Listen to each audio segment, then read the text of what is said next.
I avui tenim amb nosaltres a la Marta Llorens, la portaveu de la CUP, a l'Ajuntament de Reus, per parlar d'un tema que es realitzarà avui al vespre a les 7 de la tarda, si no erro, i que ens parlarà de les conseqüències socials i econòmiques davant de la crisi de la Covid-19.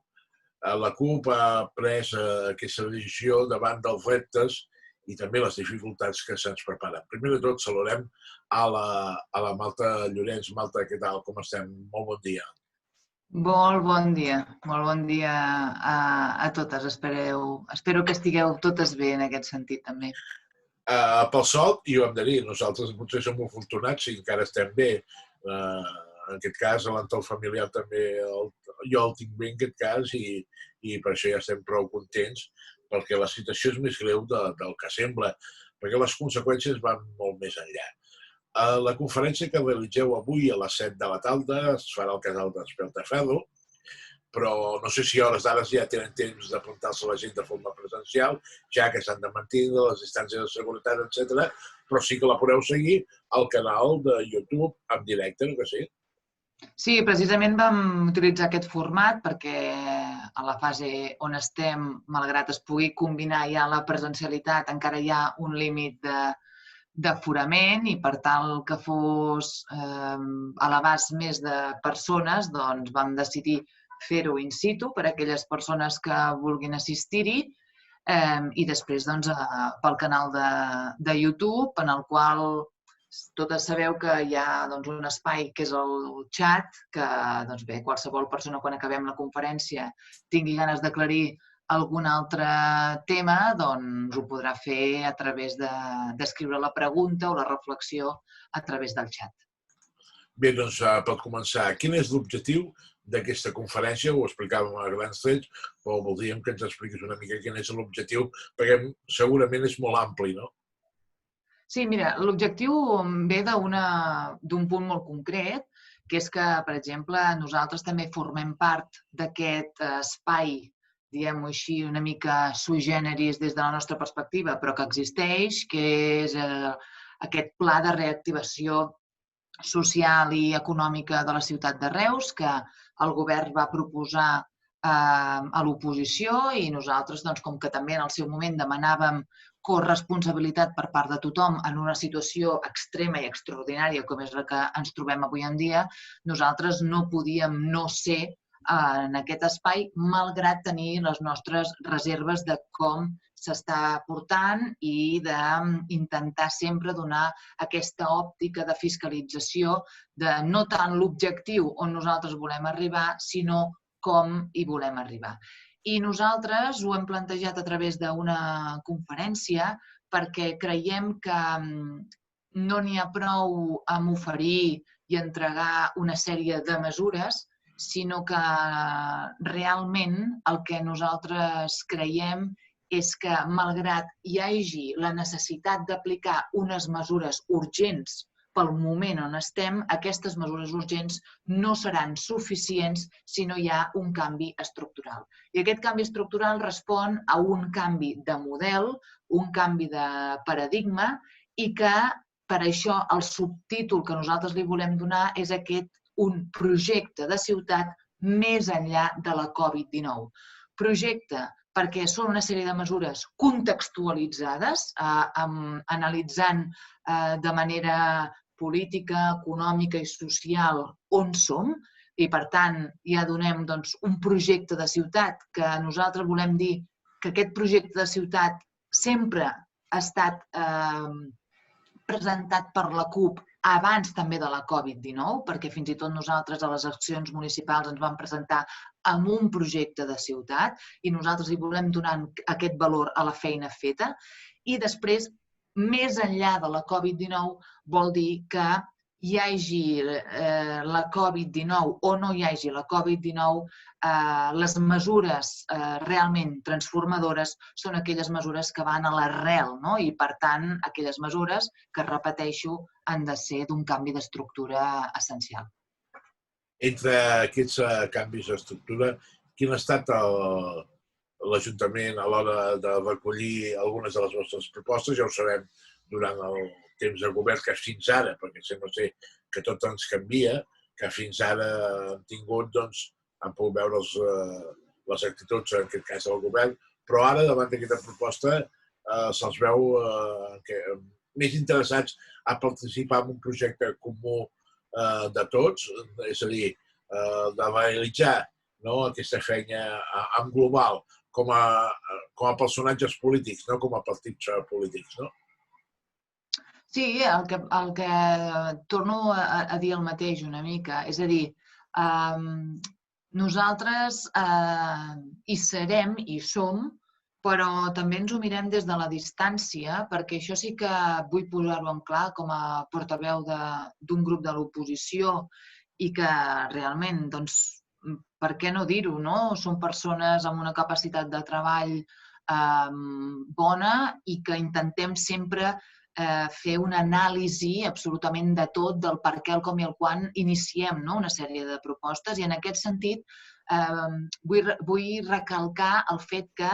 estar en aquest pla de reactivació social i econòmica i en proposar mesures no vol dir que fem la feina del govern. I, per tant, totes aquestes mesures que nosaltres vulguem proposar dins d'un marc de projecte més enllà de la Covid-19, nosaltres també creiem que és necessari debatre-les de manera profunda, debatre-les en el sentit d'arribar en aquest consens que ara és més necessari, o sigui, més que mai, però arribar en aquest punt de dir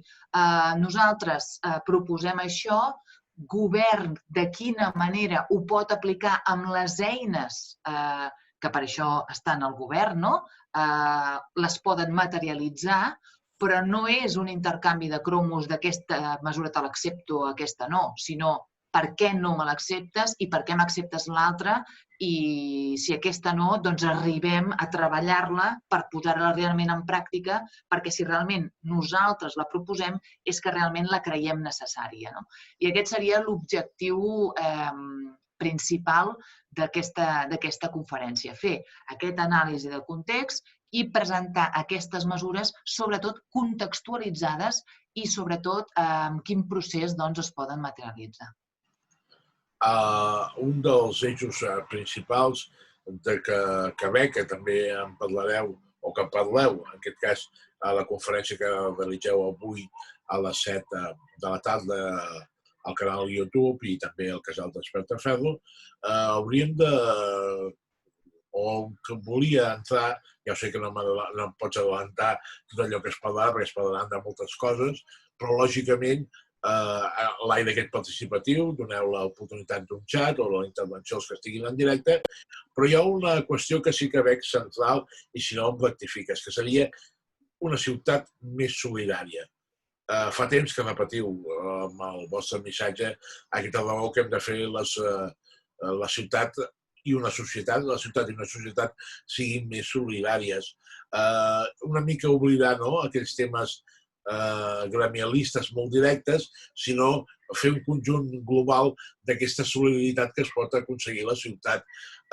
Jo, en aquest aspecte, soc molt escèptic perquè al final vas veient les reaccions, o en aquest cas les entitats, perquè les persones, tothom reacciona d'una manera o l'altra, però les entitats comercials al final estan dedicant a buscar-se la vida com poden en un moment de molta dificultat. I no veig aquesta idea global de solidaritat. Creieu que això és un tema essencial com a eix vertebrador dels nous projectes? Sí, serà essencial en tant en quant la perspectiva amb la qual s'abordi sigui sempre de baix cap a dalt i no de dalt cap a baix, que és el gran problema que jo penso que ha portat aquest individualisme i que, a més, s'està accentuant des de la meva humil opinió i visió que he anat observant durant aquests dies de manera molt abismal durant aquesta època de confinament. És a dir, el confinament ens ha posat al límit en el sentit que les mesures que s'han aplicat i que com a ganes i ànim de responsabilitat tothom hem agafat en el sentit que era en benefici de la salut de totes i, per tant, doncs, les hem abordat d'aquesta manera, però el confinament ens ha portat aquest aïllament, aquest individualisme i, per què no, amb aquest ànim, en certa manera, de desconfiança un amb els altres. I, en certa manera, el que tu estàs exposant de dir soc escèptic en tant en quant la gent no és del tot solidària, és això, és que com que sempre, sempre, sempre totes aquelles polítiques que s'han exercit han estat a benefici d'uns pocs, és això el que aporta aquest escepticisme quan vols abordar, per exemple, en termes econòmics, un model que sigui molt més social i molt més solidari. I en aquest sentit el que nosaltres volem dir és que s'ha de donar un espai visible, més enllà de escenificacions, a aquelles iniciatives que sorgeixen del cooperativisme, que sorgeixen de l'associacionisme i que, en resum, sorgeixen de la base, com és, per exemple, aquestes iniciatives que es basen en l'economia social i solidària, que realment a la ciutat de Reus ja existeixen de manera potser aïllada, ja és hora, perquè creiem que és el futur, o almenys ja s'ha vist com ha funcionat l'economia dins d'aquest sistema capitalista i, per tant, veiem que és la solució i és on hi hem de posar de manera urgent, si sempre parlem d'aquesta urgència, doncs donar cabuda en aquest teixit econòmic o amb altres iniciatives com també poden ser un canvi de model a l'hora de parlar del que també s'ha anat dient aquests dies de relocalització del sistema industrial. És a dir, és veure quines necessitats tenim al territori i crear-les no d'un pocs cap a uns molts, sinó dels molts pels mateixos molts. I aquest seria, penso, l'objectiu clau per insistir en aquesta proposta de canvi de model més enllà de la Covid-19. Llavors, està clar que aquest serà l'eix de la conferència. M'imagino el que ens acompanyarà amb aquesta nova proposta per la ciutat. Lògicament, estareu oberts a totes les propostes que sorgeixin d'aquesta reunió, les estudiareu i analitzareu per sumar l'idea global que ja teniu com a entitat política a l'Ajuntament. Sí, realment és això, és el que nosaltres hi ha hagut diverses reunions que ja es van fer i entenem que en un moment extraordinari i en un moment excepcional hi ha molta necessitat i, sobretot, ho entenem molt a nivell del comerç de la ciutat. El que passa que, malauradament, és això, és el que dèiem, és aquest pes de l'activació econòmica,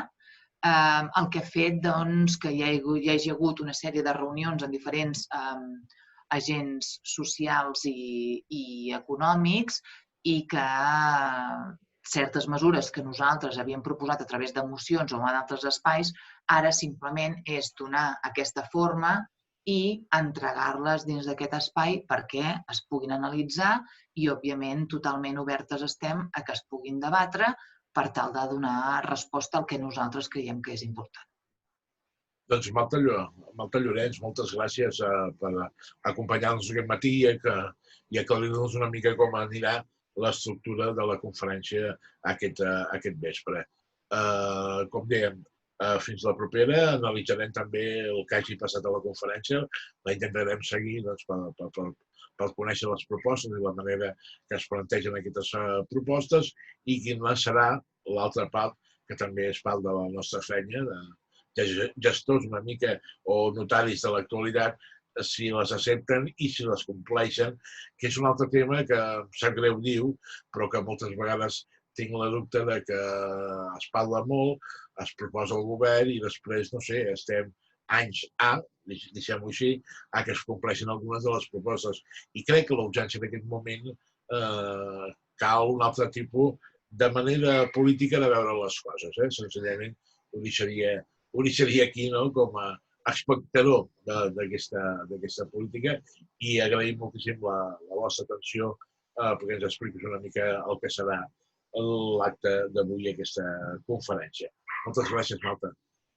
Vosaltres per altre cop donar-nos l'oportunitat d'explicar-nos, com sempre. Gràcies. Moltes gràcies. Adéu-siau. Adéu-siau. Bon dia.